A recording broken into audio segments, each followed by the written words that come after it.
домашнюю работу можно прислать, можно сдать сейчас, чуть позже, до конца сегодняшнего дня. Значит, сегодня я выдам новую домашнюю работу. Результаты первой домашней работы, ну вот если вы сдавали ее письменно, ну я уже их отдал, кажется, да? Это уже вторая, да? Сейчас вопрос, домашку можно сдавать до конца дня. Да, до конца дня. Значит, результаты домашней работы первой есть на сайте. Если вы сдавали онлайн, и вас там что-то интересует, можете написать, мы с вами обсудим. Ну, потому что мне тяжело каждому разослать работу. Как бы, если, в общем, у вас есть вопросы, конечно, их можно обсудить. Основная ошибка была, по-моему, в задаче 3. Это вот, давайте отмечу, там многие, ну не многие, но примерно половина, мне кажется, делала. Они брали какой-то класс виртуальный характер и говорили, что у него скалярный квадрат 1. И говорили, значит, это характер неприводимого представления. Это неправда. Вот. Это такая основная, существенная ошибка. То есть если у вас есть просто функция на класс виртуальный характер, у которого скалярный квадрат 1, это не означает, что это настоящий характер. Что, ну, там могут быть отрицательные коэффициенты, получается 1. Да. Ну, я так понимаю, да? Ну, да. Вроде в расписании поменяли. Да. Так, хорошо. Значит, давайте тогда начнем. У нас, да, вы заметили уже в прошлый раз, у нас началось уже просто симметрические функции, пока что на первый взгляд не связаны с теорией представлений. Но на самом деле это такой подход. То есть наша задача, ну, вам на лекциях говорили, мы хотим изучить теорию представлений группы SN. До сих пор 110-я? 427-я вроде. А надо смотреть новое расписание, второй модуль. На сайте уже опять 110-й? Очень. Я тоже вроде смотрел специально, да.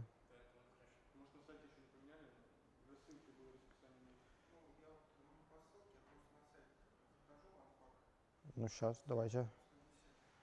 Ну, давайте сейчас я гляну на всякий случай. Ну, вроде сюда же пришли люди. Как-то. Ну, и в прошлый раз было тоже здесь, я насколько понял. Сейчас, расписание. Давайте глянем. Ну, я думаю, не, просто чтобы другие, если вдруг на сайте написано действительно, что 110 могут не найти и сказать, ой, что нет семинара. Это вот вполне возможно. Сейчас давайте. Значит, базовые курсы. Так. 427, вот я зашел. 427 написано. Там просто есть расписание за первый модуль и за второй. Надо на второй модуль тыкать. Там поменяло, ну, да, только, ну, там есть две ссылки, две разные. Одна на один, другая на другой. Нет, вроде все правильно. Вот, наша цель — представление SN изучить, и мы занимаемся просто симметрическими функциями пока что. На самом деле, то, чем мы занимаемся, это мы занимаемся представлением SN в таком виде, в виде симметрических функций. Ну, прямо сейчас, видимо, объяснить это так. Ну и на лекциях вам же тоже не объясняли, да? Вам сказали, хотим изучить представление SN, давайте изучать симметрические функции. Как-то так было. Поэтому я тоже не буду пытаться сейчас объяснить. Ну, так, на уровне, там понятно, симметрические функции, да, представления, характеры. Да.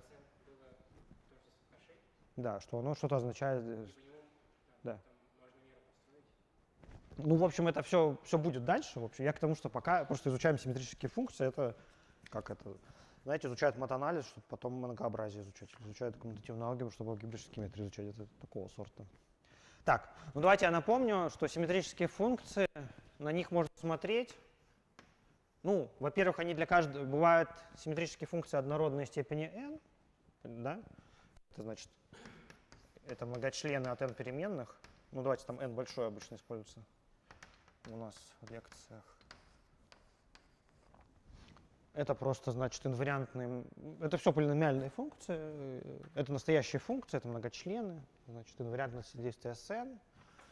И, значит, тут бывает, что у нас e-иты, такие суммы x и 1, x и n. Бывают h-иты, это называется элементарные симметрические, это называется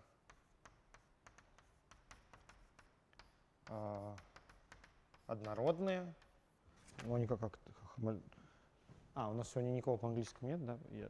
пока по-русски, поэтому, значит, да-да, сейчас я объясню, да. Ну, я проективным пределом как раз, наверное, не буду пользоваться. Ну, сейчас объясню. Не, я пока говорю про функции от n переменных, да, симметрические многочисленные от n переменных. Это вот пока, это значит однородные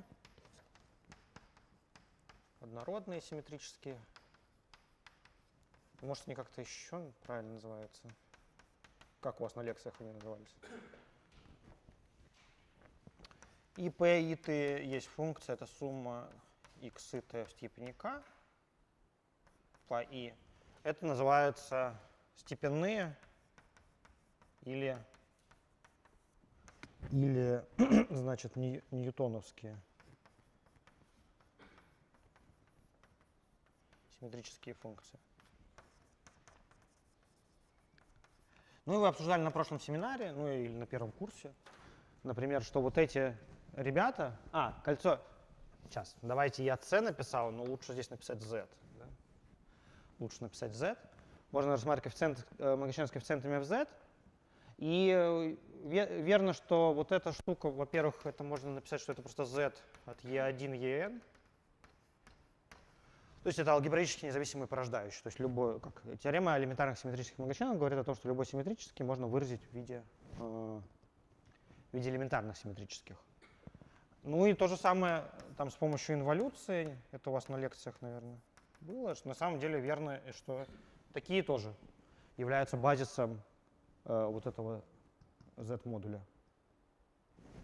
То есть на самом деле это свободные, порождающие. Это алгебра просто полиномиальная алгебра от таких образующих. N большое, да. Ну, да, N большое.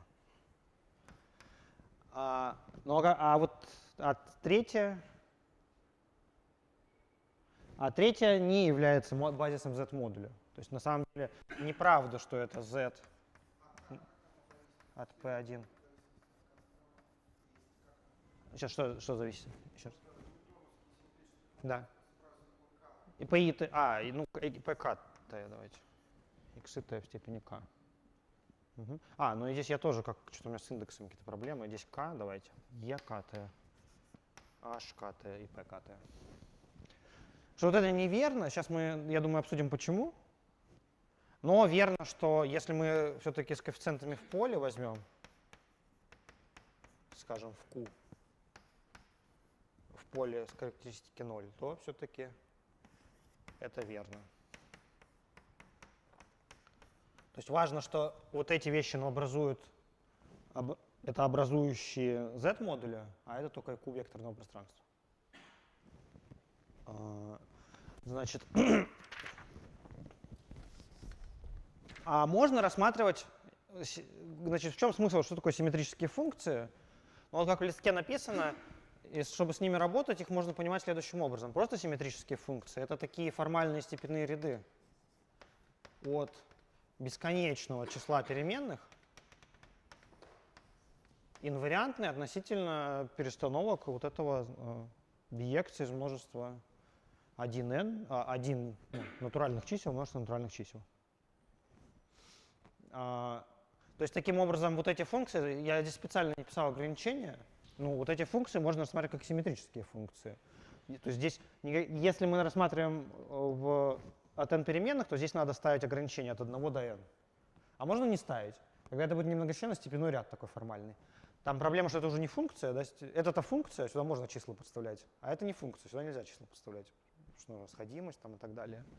Но тем не менее формально, если на это смотреть как на многочлены алгебраически, а на это можно смотреть как на степенные ряды алгебраически. Да, число, это же ряд бесконечный, да, конечно. Если надо.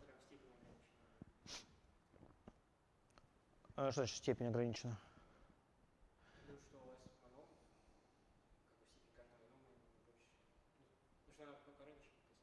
А что такое степенные ряды?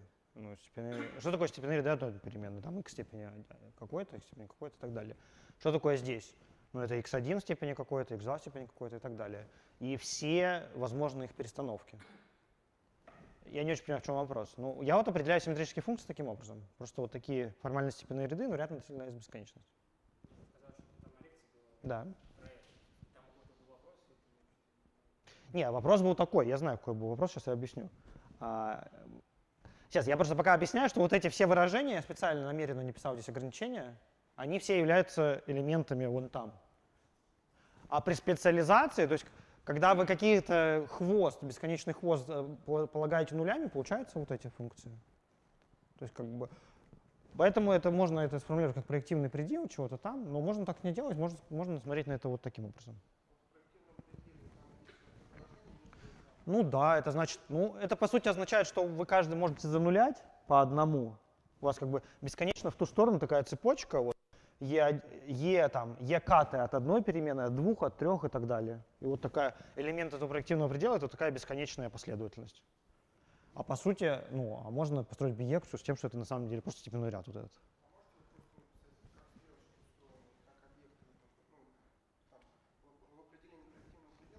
Ну, я не хочу, ну, сейчас, нам не нужен проективный предел, мы смотрим на это просто вот так. Окей?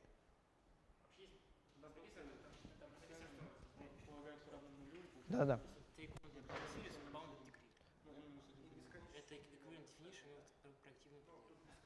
Сейчас я объясню. Значит, я...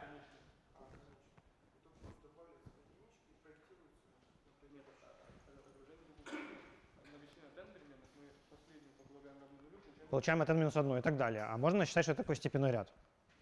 Значит, вот в этом определении можно брать, вместо того, чтобы брать все перестановки, можно брать только конечные перестановки с конечным носителем. Понятно почему? Ну, сейчас я понимаю, о чем вы говорите. Может быть, требует пояснить, что такое вот эти степенные ряды. Да? Эти степенные ряды, я понимаю, что у них каждая... Это, ну, то есть вы говорите ограниченной степени. Наверное, это вопрос в том, как понимать, что такое формальные степенные ряды от бесконечного числа переменных. Я это понимаю так. Okay. So we have power series in infinite many variables, and we, like each monomial in this power series looks like this. So it's finite. So it means what you take. Okay? And then you have action of S infinity group, but I claim that it is enough to consider only action of permutation with finite support. Is it clear? Like it's a remark in your lectures. Is it clear that it's enough to consider only permutations with finite support? Okay, yes, because each monomial, so we have series, it's like sum, like this. And each monomial is finite. It's finite. And if you consider, so you should permute all these guys with some permutations, but only finitely many permutations permute this guy. But yeah, there are infinitely many, okay, that's wrong. We have infinitely many permutations, but each permutation which acts on this guy is with finite support. Therefore, it's enough to consider only finite support. So here, therefore, okay, it's equal to z x1, x2, s infinite, how? With finite support. Okay. But in fact, and the idea that this ring is like we are going to prove some identities, and the idea is that they are all universal. We have for today. You can. They are all universal. It means that you have the same formulas for each n. You could consider 1, 2, 3, and so on variables, and the identities are the same, and they are universal. So you can write identity in this ring. Okay. Therefore, in fact, it's not really important do we work with this with n variables or with infinitely many variables. So let's see. Yeah. Also, we can introduce generating functions for this symmetric functions. So we have e of t.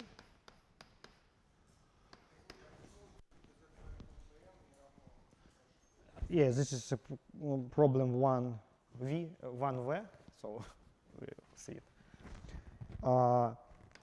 1 plus some en. So it's just generating function. And here, here you can think about these guys as symmetric functions. It's as symmetric functions, not polynomials, symmetric polynomials and variables, but it's just symmetric function. So it has this form, but it's clear, just power series of this form, okay, without any bounds on E1, Ek. And so it's easy to see that we can write it, like this. Let's see, is it clear? Do we need to discuss this formula? Okay, it's just, you can just open brackets. If you have some bound here from, let's say, from E from 1 to n, you will have generating function for these symmetric polynomials and n variables, right? But if you do not have any bounds here, it's just infinite product. Anyway, for infinite product, then you get this for symmetric functions. Okay, this is clear. Also, we have generating function for h of t, just 1 plus hn t to the power n. And okay, it's again infinite product, 1 over 1 minus xit. Here we have to use geometric progression formula. So it means that here, in fact, you have 1 plus xit plus xit squared, and so on. You again open brackets, and now you get this. Okay? I mean, do we need, this is really simple. Do we need to discuss this formula? Or that's fine. Okay. And also we have generating function for power series sum, and I want, we follow not McDonald's book but another book. Okay, I want slightly modify this. It's not just Pn t to the n, it's Pn t to the n over n. Okay.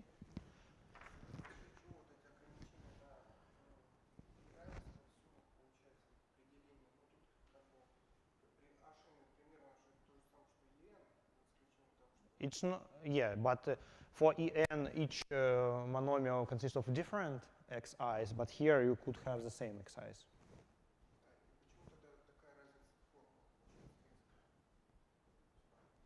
So we can discuss, okay, for example, why we have this formula. So you consider this x1t, 1 plus x2t, 1 plus x3t, and so on. Yes? We want to find coefficients of coefficient of t to the power k. You should have k these guys and all other ones. But you see, if you multiply these guys, you have only different. But here, you have 1 plus xit plus xit squared plus and so on. I mean, okay, x1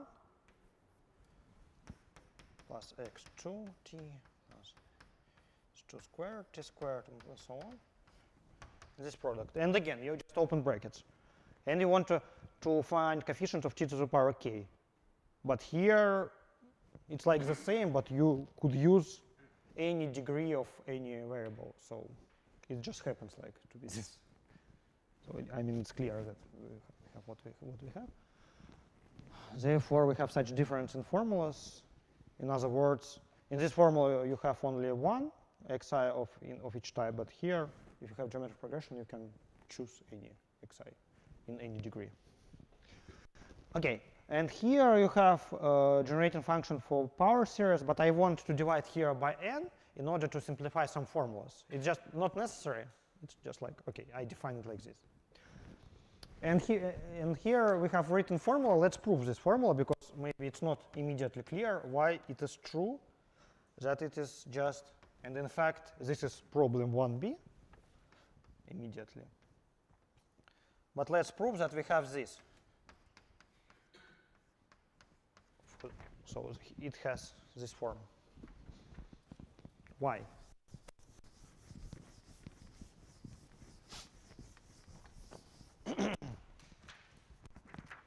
I mean, this and this is obvious. This is also obvious, but not immediately. You have to do something.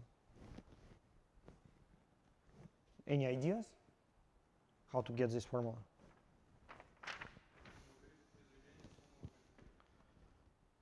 But okay, it's better to find it without know. I mean, we don't know. Suppose we don't know this formula. How to write in compact form this guy?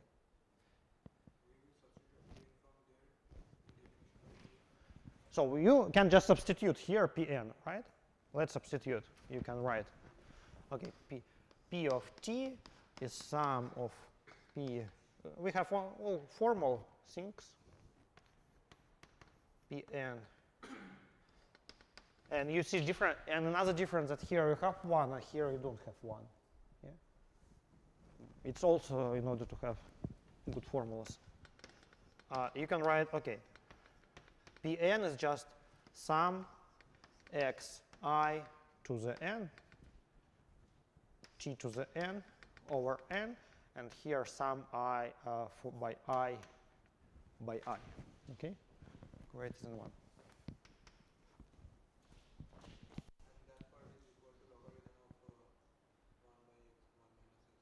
Now you can switch order of summation just, right? You see that this is like almost geometric progression. So you can write that it is sum of xi t to the n over n with fixed with from n greater than 1 and sum I greater than 1. You just switch. Yeah, we work in infinite ring. And you see that it's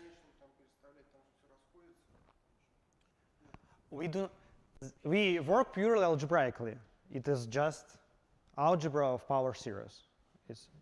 So these identities, what does it mean? This identity in ring of power series with additional intermediate t. We just add one variable and just get this. And we work with the power series. Okay, I just switch order of summation formally. And this guy, what is it?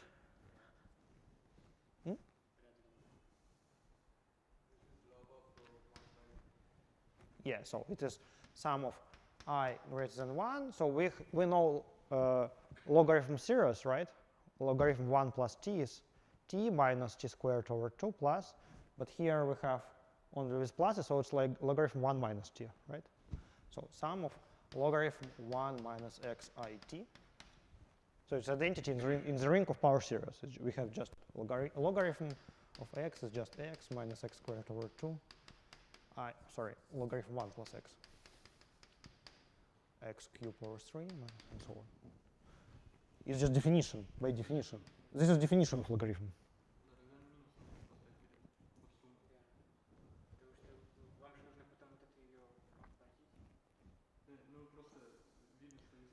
If I switch from x. Okay, you have, okay. Yeah, we want all pluses. That's true. Yeah, probably I have to put here a minus sign.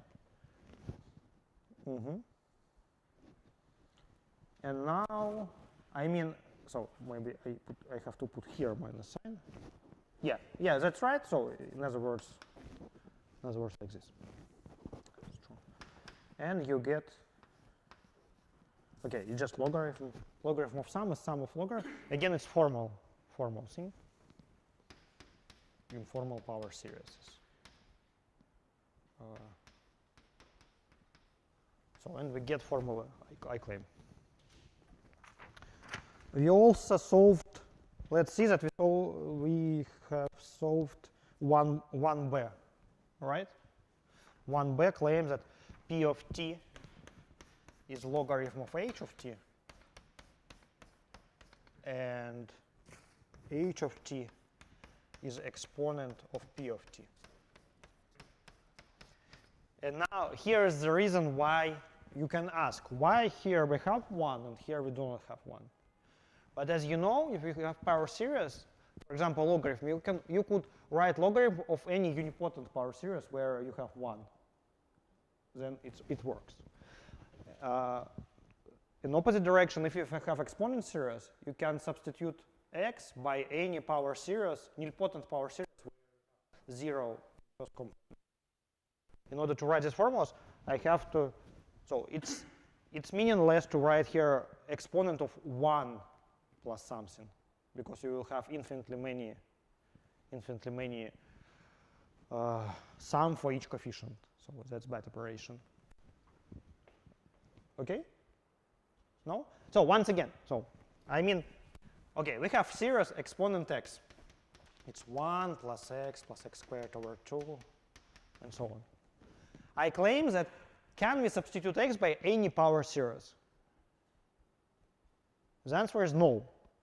Because if you substitute by any power series, for example, you substitute the exponent of 1 plus x, just this, it's just polynomial. You will get infinitely many ones here. What does it mean? You will have the free term of this guy should be infinity. That's bad. But if you have power series which start from x, then it's fine. For any degree, we will have only finitely many summands. Therefore, in order to write this formula, you have to put a p of t starting from 0. This is one of the reasons why we put it like this. And therefore, for h of t, you have 1 here. So it's coincides with this guy. The same game with logarithm. You can write logarithm 1 plus x, or you could write logarithm of any power series starting from 1. Okay? But you cannot write logarithm of power series which is with 0, with this 0 term. Again, you will have the same problem. Okay, but okay, we proved these formulas, right? Okay, it's just immediately. Okay. Is it clear that we proved these formulas just by, no? Okay, let's see. We want to say that p of t, let's exponent, so first equality is obvious. P of t is logarithm of h of t. Indeed. So this is h of t, this is logarithm of h of t. No? Yes. And exponent is inverse for logarithm, so we also have this. Great. Another. Let's solve 1a. But it's also obvious, right? H of t to the e of minus t is equal to 1.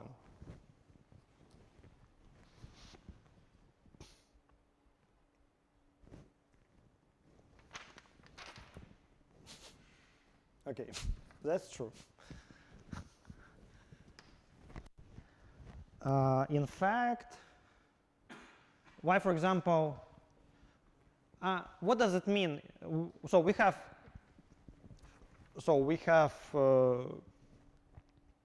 connect this and this power functions, power generating functions.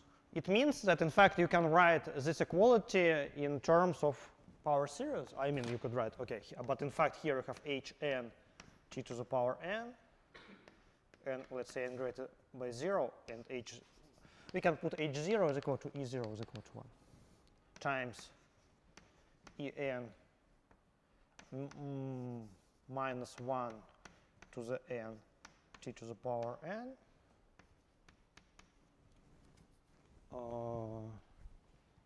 That's equal to 1. And you can open brackets here. For example, let's start like 1 plus, what is coefficient of t? It's h1 minus e1, right? h1 minus e1 plus t squared, you have h2 minus e1 h1 plus e2. And you can easily write formula for each coefficient of t to the power k. So for t to the power k, we will have something like this. hk minus 1 e1 plus hk minus 2 e2 minus so on minus 1 to the power k ek. Okay?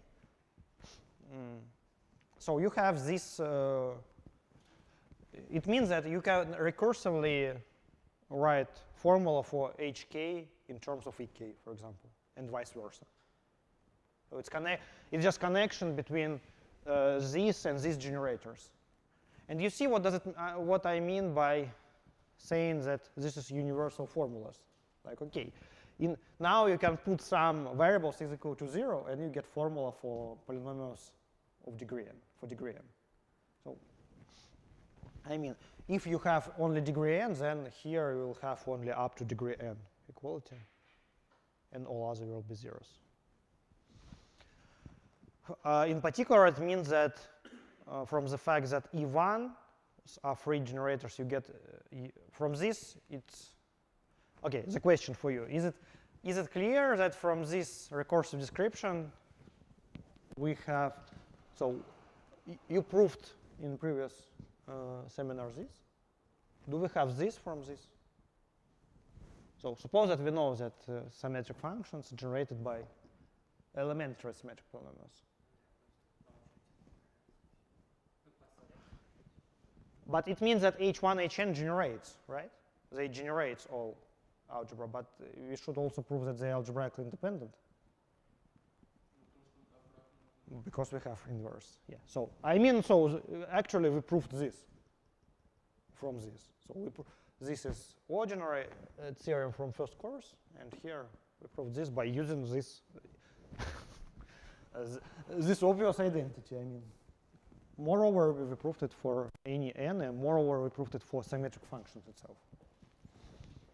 Okay, now let's discuss why these guys are not a basis of Z module. Why they are not basis of Z module? Maybe we can use this maybe. For example, from this equality, it's also possible to write the same guy. Can you say me what is from this? What follows? H2 is equal to what?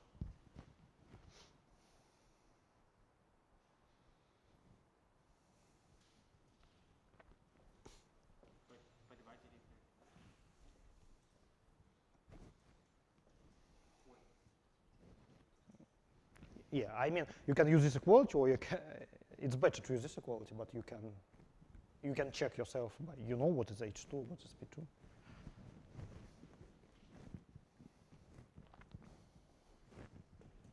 What is the equality for H2?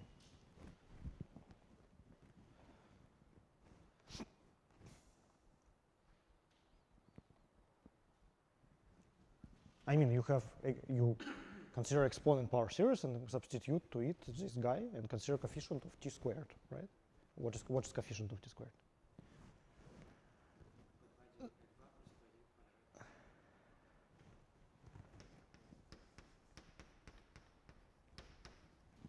Is this correct? But okay, the main ingredient is this, right? Now, do we need calculation for this? I don't understand. Is it clear? Is it obvious how to compute?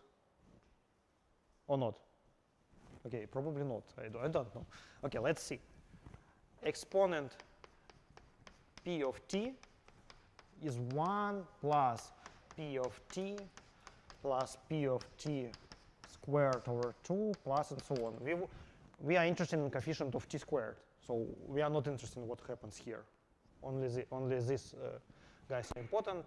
So we see 1 plus, so here we have coefficient of p squared, it is p2, right? Like p2 t squared, plus here coefficient of t squared is what? Is p1 squared over 4, right? Over 2, right? So this is coefficient of t. Okay, it's 1 plus something times t plus this guy t squared. Therefore, okay, it's p1 squared over 2 plus p2. Now that's correct. Okay. Do we see now? Do we have a proof that p1, pn are not the basis of z module?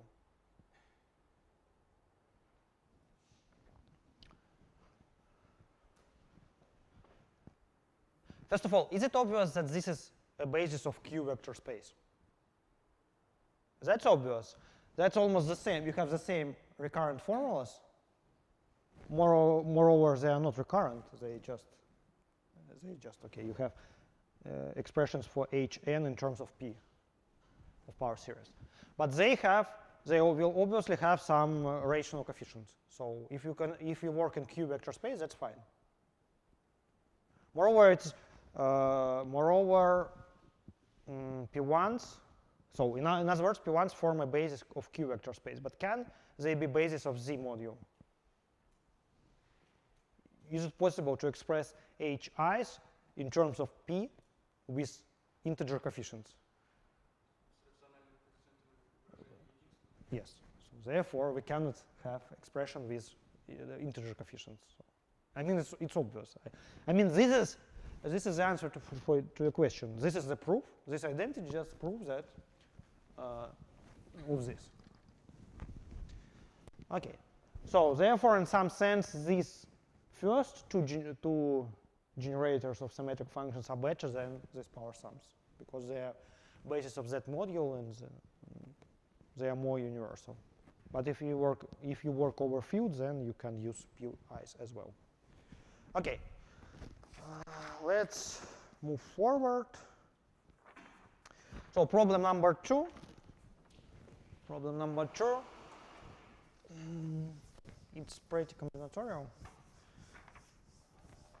Let me explain the meaning of this problem. Let's see to 2v. 2v is, in fact, we don't claim it here, but it will be proved in your lectures, in forthcoming lecture, that, so you have some determinant. This is determinant formula h lambda I minus I plus j, ij from 1 to n is equal to determinant.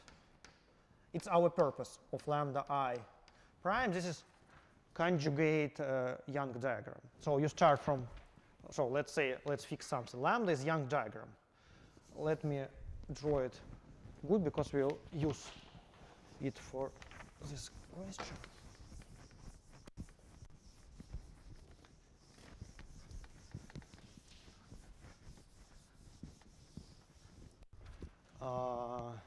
So you have lambda is some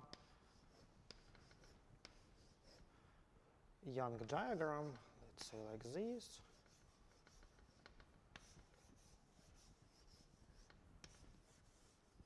So it's lambda.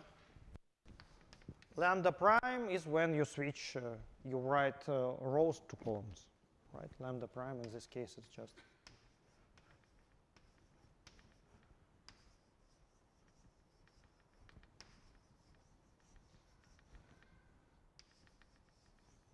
this is lambda prime. Transposed Young diagram. And we have so this is this 2v is the purpose of this problem, because it's not clear from the beginning what does it mean and why it is interesting. So our idea is to explain this identity. Hopefully it's clear. Okay, it's just two n by n matrices. But the idea that in fact this is also equal to S lambda, to Schur polynomial. In other words, it's expression of Schur polynomial in terms of H and in terms of E. The idea that on lectures you will prove only one identity. And then you can use this to write. So you can use this identity. So on lectures probably you will prove this. Ordinary, it's simpler. And then from this identity it will follow that the Schur polynomial is also equal to this. Yeah, in other words, we didn't discuss here, we have Schur polynomials, they form a basis of the module, as well, basis of the module, and it means that we can express, in other words, generators, like multiplicative generators. So we have some expression of S lambda in terms of H and E, and these are these expressions. Just like in terms of linear algebra, it's just okay, simple problem how to express Schur polynomial in terms of H and E. Okay, this is the meaning of this problem. Because it's not really a very simple formula I need to prove. It's necessary to do some work here. You will prove it in the next lecture. But okay. But first of all, let's start from 1a. It is simple. Or 2a. We want to show that H matrix H minus J, Hi minus J, Ij, okay, Ij from 1 to n to the minus 1 is equal to minus 1 I plus j, Ei minus j, Eij. Oh, sorry, here it's from 0. And I have to explain, it's written here. Here we suggest that E0 is equal to H0 is 1, and E minus R is equal to H minus R is equal to 0 if R is greater than 0. Okay. Okay, I have a question. Why is this true? First of all, how these matrices look like? Maybe it's instructive to try and to write something. This matrix is lower triangular, right? Moreover, it has ones on the diagonal, right? Here it has zeros, because here I is less than j. And here it has, okay, h1, we have from 0, yeah, it's n plus 1 by n plus 1 matrix. So it's here, you finish with hn. h1, h2, hn minus 1, and so on. Okay, this is this matrix. Hence, at least it's invertible, obviously, right? And this is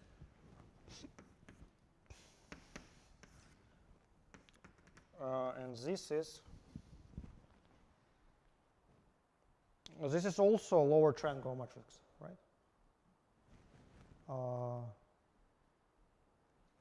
This is also a lower triangle matrix, but here you have minus E1, E2, minus E3, En minus 1 to the n, so on. And the claim is that this matrix is inverse to this. In other words, if you multiply this by this, you should get 1. Right? Let's try to multiply.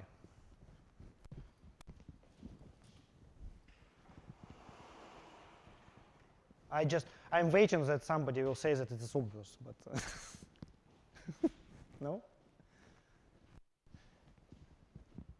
Do anybody know? We already have proved it. Where? This formula, it's exactly what we want, right? But let's see. I see that it's not obvious. Let's try to multiply these two matrices. Hopefully, yeah, that's true. Both lower triangle, inverse to lower triangle, also lower triangle. Let's consider some case 3 by 3. For example, 1, h1, h2, 1. It's enough, in fact.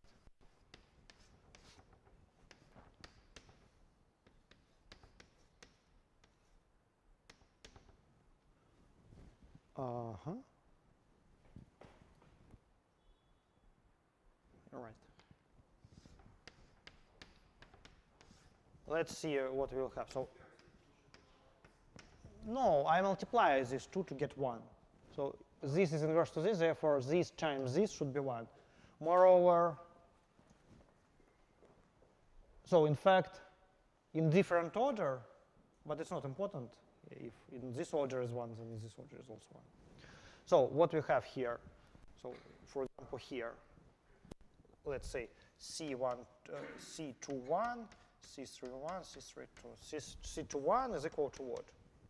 To H1 minus E1. C31 is equal to H2 minus H1 E1 plus E2.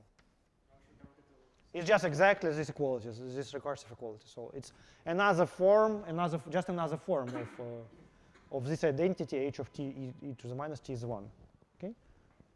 You can write in full generality, and you will have exactly these formulas.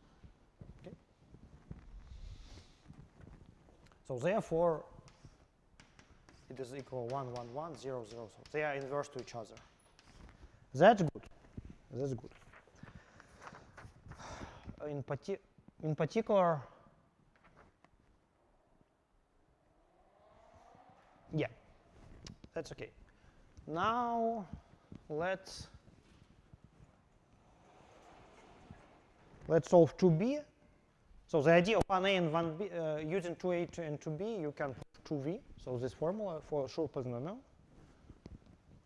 But yeah, we will not prove that it is formula for sure polynomial, but we prove some identity.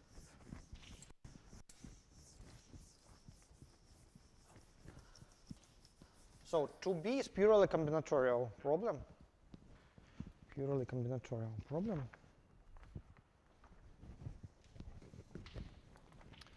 Let's understand this. Let's use this example. So we have this partition. And we have two numbers. Oh, I'm sorry, it's misprint here. It should be n is greater than lambda 1 and m is greater than lambda 1 prime. You can this is misprint in the problem set. So here you have n. For this you have number n greater than 5, and for this you have m greater than 4. And the claim is that consider the following n plus m numbers.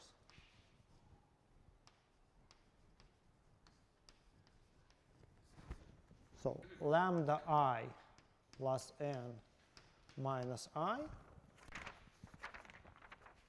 and n minus 1 plus g minus lambda j prime. So you consider all rows here and add n minus I to them. So this is obviously greater than 0 number. Here you consider all rows of transposed diagram or columns of original diagram. And yeah, so it can be n plus j minus lambda j prime plus 1. Oh, probably it's again something. No, that's correct.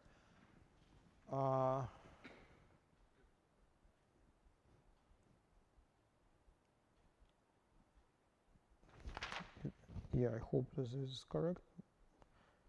Should it be n, not m? So the claim that these numbers form the set 0, 1, m plus n minus 1. Let's see. Is it obvious at least that this is greater than 0? For transposed. I mean, probably here it should be m. But let's try to prove this, and we will see the correct statement. And what does it really mean? We have some strange numbers, okay, and they are numbers from 0 to m plus n minus 1. It has simple combinatorial combinatorial interpretation.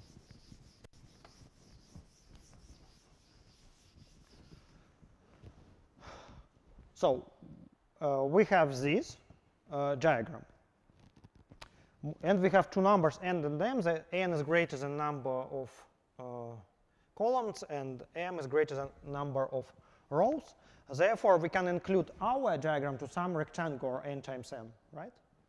Let's do it. So we have, maybe let's do it here.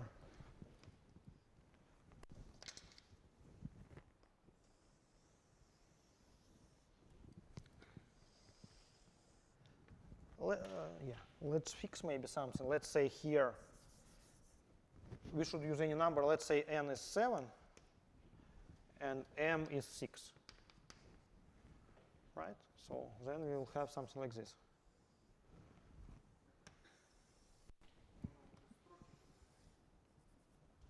n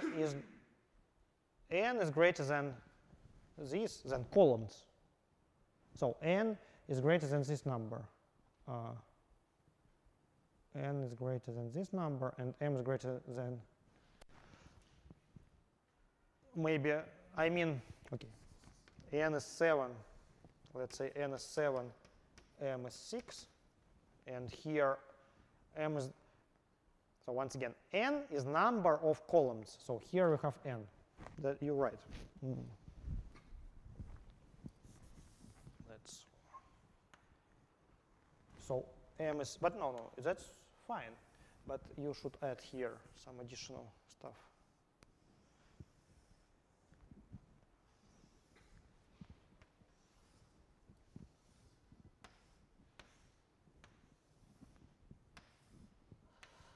Okay, we just include our Young diagram. Here it's our original diagram to this rectangular.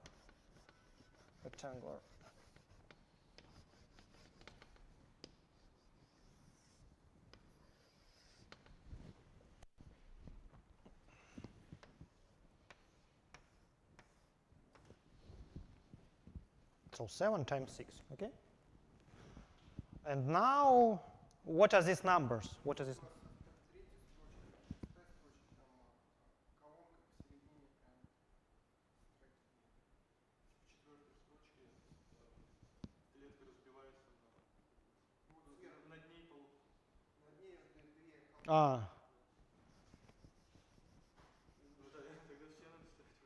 Oh, that's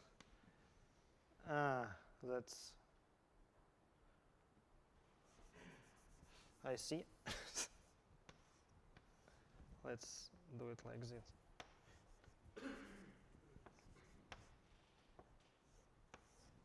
Okay, but it's better now.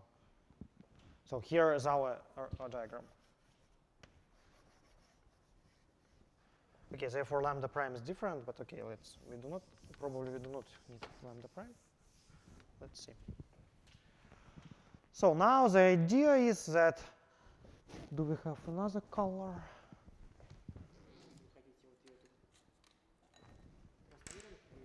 No. I want just to start from this corner and write numbers 0, 1, m plus 1, minus 1 to this. Let's consider this boundary.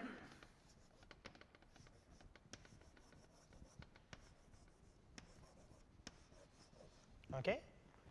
First of all, I claim that this is exactly n plus m minus 1, n plus m numbers here. Let's check here. 7 plus 6, 13. Here, 1, 2, 3, 4, 5, 6, 7, 8, 9, 10, 11, 12, 13. Right? So it's exactly 13 numbers. And I want to write here 0, 1, 2, 3, 4, 5, 6, 7, 8, 9, 10. Oh, it should be 13 number.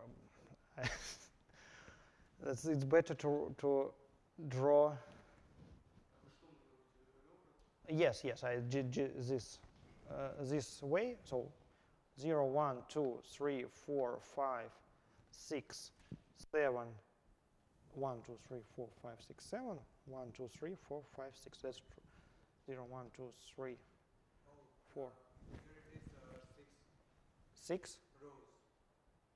Ah, I have only 6 rows in this diagram. yeah, that's true. M is 6 and is 7. So it will be, so it is correct. It will be 7 plus 6, 13 minus 1, 12. So here we can get a dual solution. M plus n minus 1. Yes, it's from 0 to 12. Ah, okay, that's, yes, that's true. Thank you. 11, 12. Okay. Now, let's try to figure out where are these numbers in this picture. I want to claim that they correspond to vertical or horizontal, but let's see, probably vertical lines. Let's check at least. Here, lambda 1, okay, here we have lambda 1, lambda 2, lambda 3, lambda 1, 2, 3, 4, right? It's equal to 5, 4, 4, 2. And these numbers are what? Let's write this set of numbers. Ah, I forgot to say that I here from 1 to n, and here from j from 1 to m.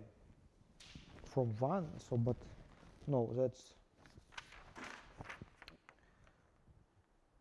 that's true. Yeah, so it's exact m plus n numbers, that's correct. Okay. Let's write this set. So lambda I plus n minus I is just how many numbers do we have here? N is equal to 7. Okay, seven numbers. What are they?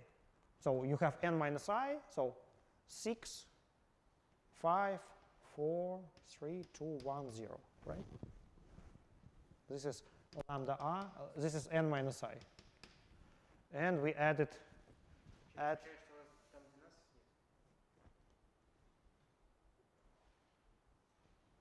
okay, I mean 0, 0, okay? So we can just think about this diagram as bigger diagram.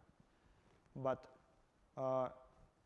okay, moreover, okay, I should use here 7 numbers because n from 1 to 7. Okay, 5, 4, 4, 2, 0, 0, 0. Then here I have what? 5, okay, 11, just these numbers to see what are they, and then we'll prove that they exactly. I just want to test this idea. So 11, 9, 9, 9, 8, 11, 9, 8, 5, 2, 1, 0.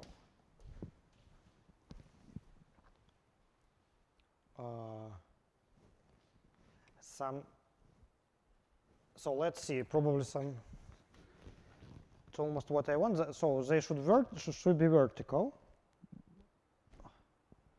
Should be vertical. Probably it's not between, yeah, I think.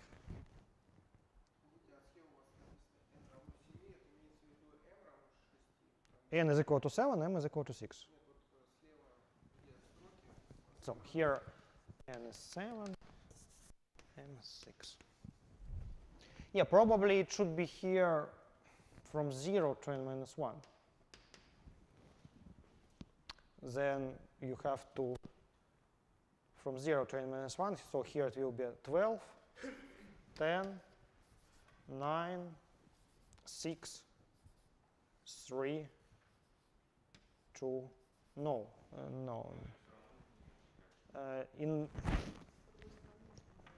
Yes.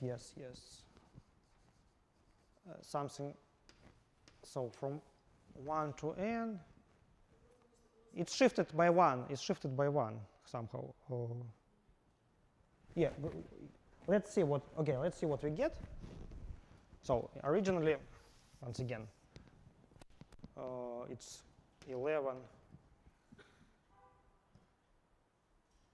Ah, you mean, no, that's lambda 1 plus n minus I. That's correct.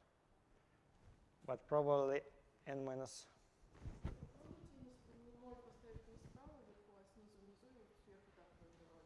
Maybe, you mean, yeah, right. Okay, yeah, maybe I switch this n and m, that's hard. That's hard. Once again, I have 11, 9, 8, 5, 2, 1, 0, right? And let's try to number these guys in different order. Probably that's be better. So 0, 1, 2, 3, 4, 5, 6, 7, 8, 9, 10, 11, 12. No, that doesn't work.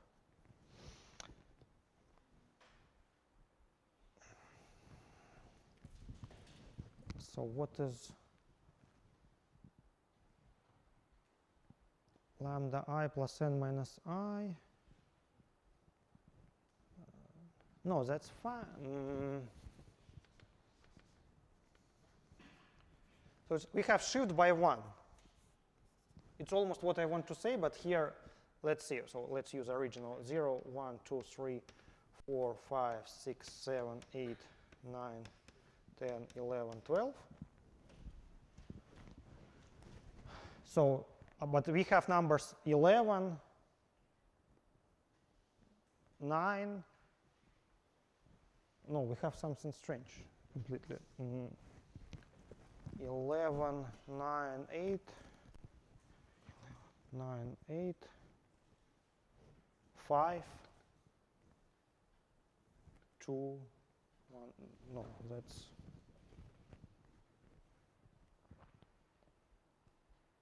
that's strange.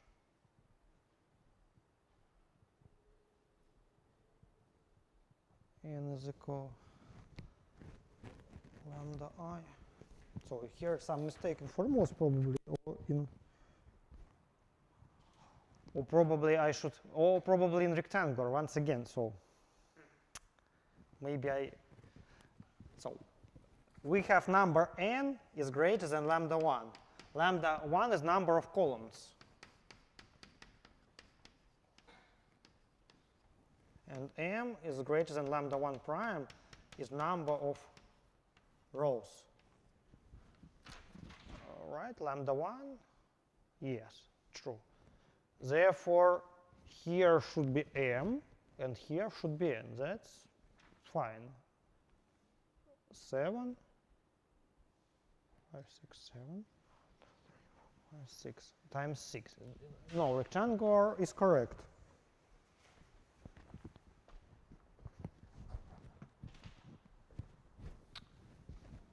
Lambda I plus n minus I.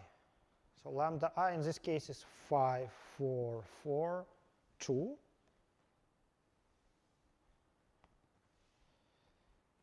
That's something strange here, like we have rectangular 7 times 6. I mean, probably it should be rectangular 6 times 7.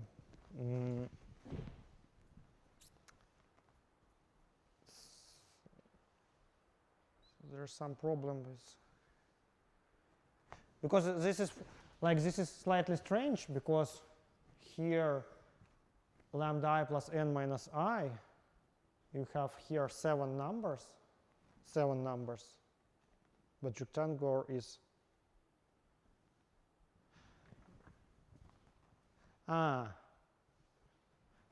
somehow probably I should switch. I draw something in reverse order. For this guy, I should use by columns. Let's check. I suggest that if you will write that lambda 1, lambda 2, lambda 3, lambda 4 is equal to this 1, 2, 3, 4. Let's say 4, 4, 3, 3, 1, 0, 0. Let's see which numbers I'll get. then I will get numbers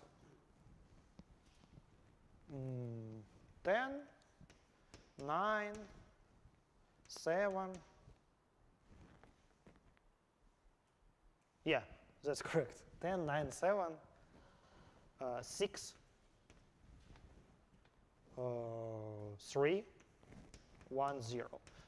And this I draw rectangle in wrong way. It should be transposed. So you should look like from this to this. Okay, and you see now these numbers are exactly numbers where we have not columns but rows. Okay, this 7. Where is my? So here, this.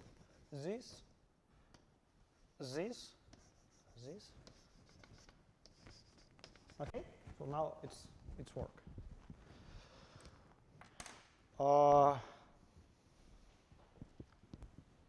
This is a. Let's first of all understand why here we have these numbers. Okay, so I draw this diagram. So in fact, as I draw it, here should be lambda I prime, and here it should be without prime. Okay, I just switch somewhere n and them. I don't know, but okay. If you work like this should be these numbers. Is it clear? This is not coincidence, right? I mean, that's. Is it clear why these numbers are exactly those numbers?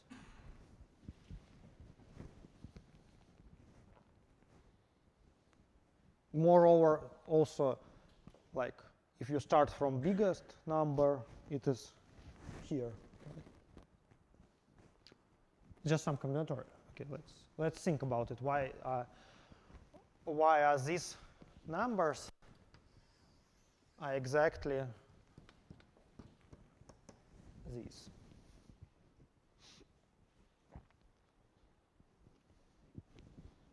But okay, these guys are our columns of our Young diagram.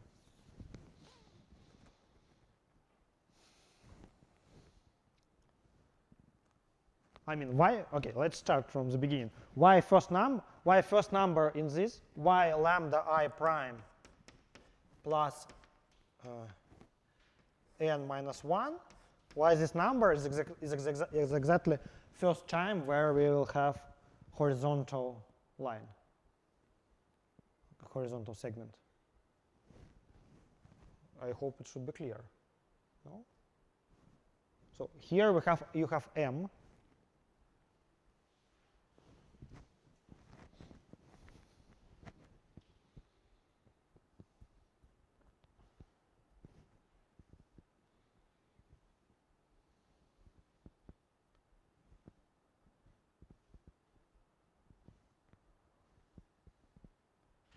I mean, this number is what? Is m plus n minus 1, right? So the last number is n plus n minus 1. So what is this number? It is m minus lambda 1 prime, right? So this number, I mean, this guy, it should be m plus n minus 1 minus this, and this number is m minus lambda 1 prime. Okay, so that's what I want, right? So first number is exactly n minus n plus lambda I prime. I understand. Do you? Okay, then why second number when y number lambda I prime plus n minus 2 is this? We at least understand this. We starting point. I mean,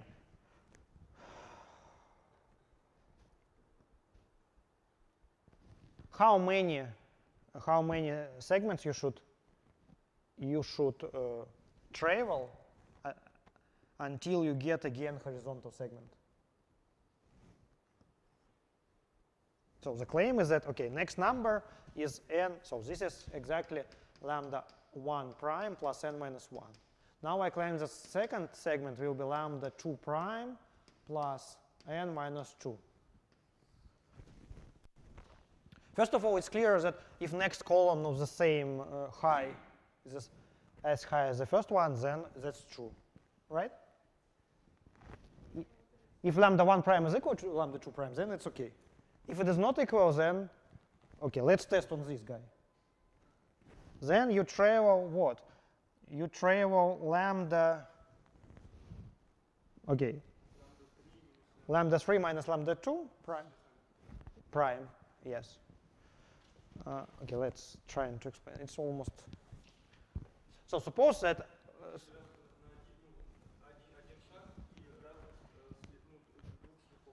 Yeah, so next, so the distance between this and these guys is 1 plus difference, right?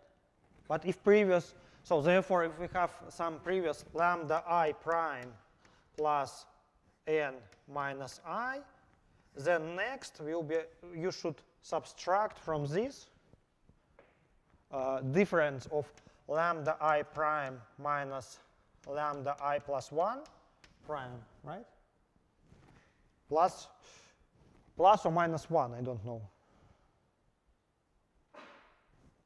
Plus 1. Let's check. And this is, so this is cancelled. N plus lambda I. OK, lambda I plus 1 prime plus n minus 1. That's, and I minus I plus 1. So it's exactly what we want. Therefore, if you work like this, these numbers are just horizontal strips. But why? But now you do not again do any combinatorics. You can formally get these numbers. I'm not, and we can check is it n or m here. From where we get these numbers? You can transpose. And what we should compute in this case? Now we can transpose. If we transpose the entire picture, then what happens if we transpose? So if we look like this, we work with this diagram. This is n, this is m. Now you, for example, want to work with this diagram instead of this. You have to switch n and m, rows of n and m, probably. What does it mean? What does it mean if we transpose in terms of this rectangle?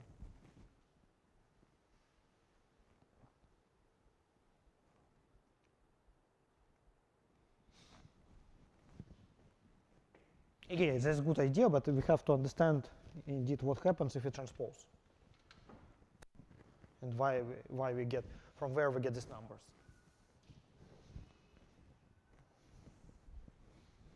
I mean, we want to use this. The idea that this formula is transpose counterpart of this formula.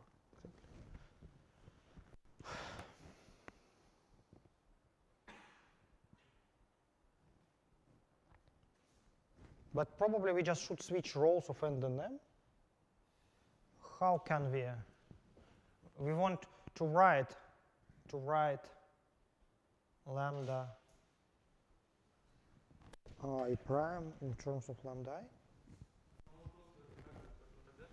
Mm-hmm. Mm-hmm.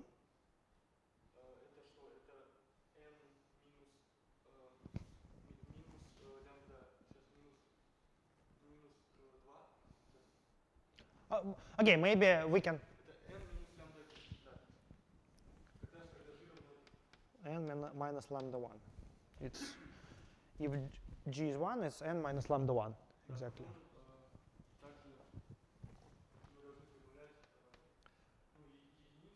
N minus lambda 1 plus 1 plus lambda, you mean lambda 3, lambda 2 minus lambda 1, right? And you get, okay, lambda n minus lambda 2 plus 1. Okay, yeah, maybe that's true. So that's correct formula. And these numbers are exactly. I want to say that it's possible to say it formally. Formally just transpose, but I.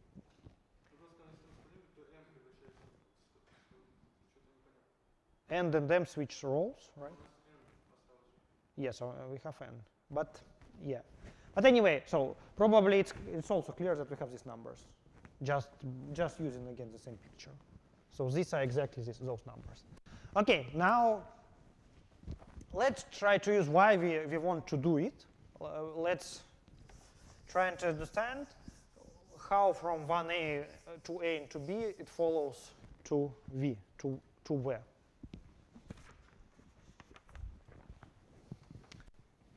So now we want to prove, okay, I already wrote, that this is equal to this.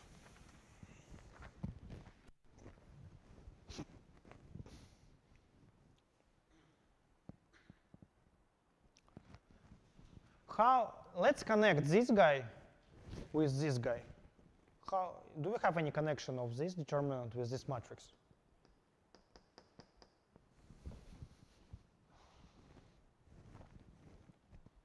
What is this determinant in terms of this matrix?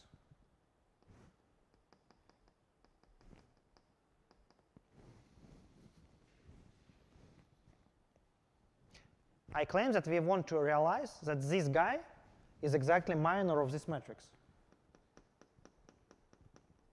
Some concrete minor of this matrix. Let's understand this. And the idea is that, okay, we run out of time. Let me say, we try in last 3 minutes we'll try to solve.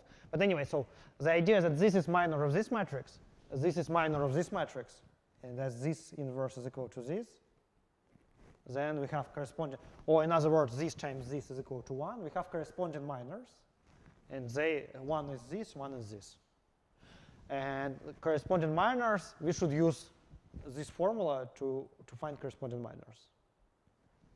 Why we have here transposed it, because we use this formula. But okay, first of all, we have to understand why this is this minor of this matrix.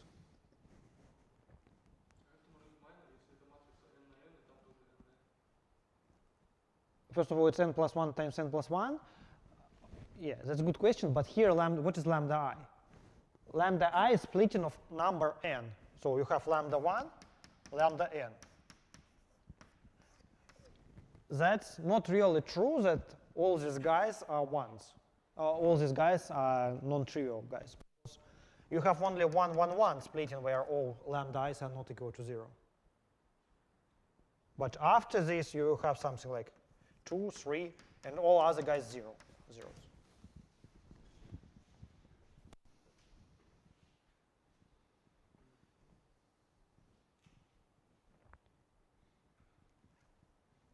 I mean that a lot of this matrix should look like it's really it looks like n matrix, but really it's smaller matrix when lambda I is some. When you have a lot of zeros, it's really smaller matrix. Like you have ones, 1, 1, 1.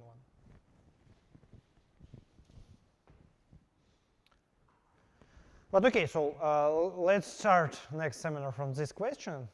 Moreover, we will prove in lecture something like this formula, for example. It will be more interesting. So like homework to prove this formula using to A and to B. Also, I want to emphasize, I have one minute, I want to emphasize that problem 3 is a real interesting problem. That there is another definition of Schur polynomial in combinatorial terms. Let me just, I'm not sure that it will be on lectures, therefore let me say it here. I want you to think about problem 3 as well, in order to speed up the process of solving next time. The idea is that if you have S lambda, you have combinatorial formula for S lambda, this is just sum of monomials which corresponds to semi-standard Young tableau what is semi-standard Young tableau? So for example, you work with this Young tableau. You just put here numbers from 1 to n, such that they are non-decreasing in rows and strictly increasing in columns. Okay, for example, this is semi-standard Young tableau. Standard Young tableau when you have strictly in columns and rows, but here it's semi-standard. And you consider all semi-standard tableau of form lambda, and what is x to the power t? So here you have S 4, 3, 2 is sum. For example, it has monomial. This is the claim of this statement, that it has monomial x1 squared, x2 squared. So this is number of ones, number of two, number of threes, number of four, number of fives, number of six, plus something else. You just sum all monomials of this form. You consider all semi-standard Young tableau and consider sum of all monomials corresponding to this tableau. Okay? And the claim that this is exactly a Schur polynomial. This is combinatorial description of Schur polynomial.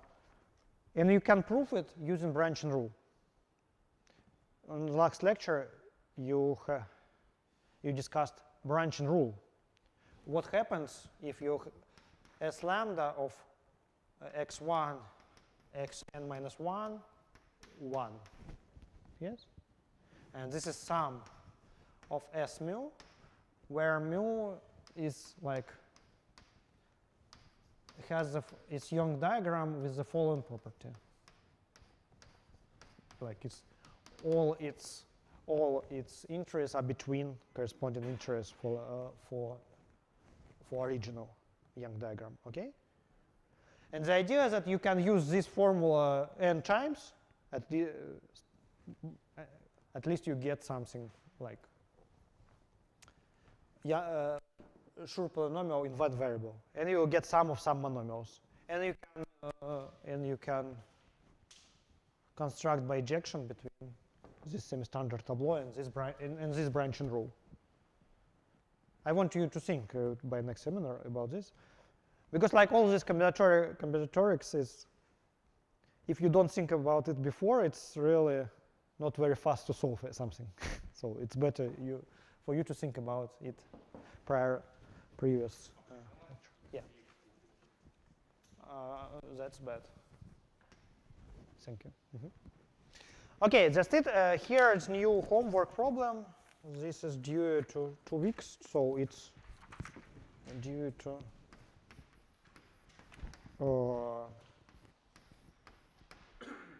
22nd of November. So this is okay.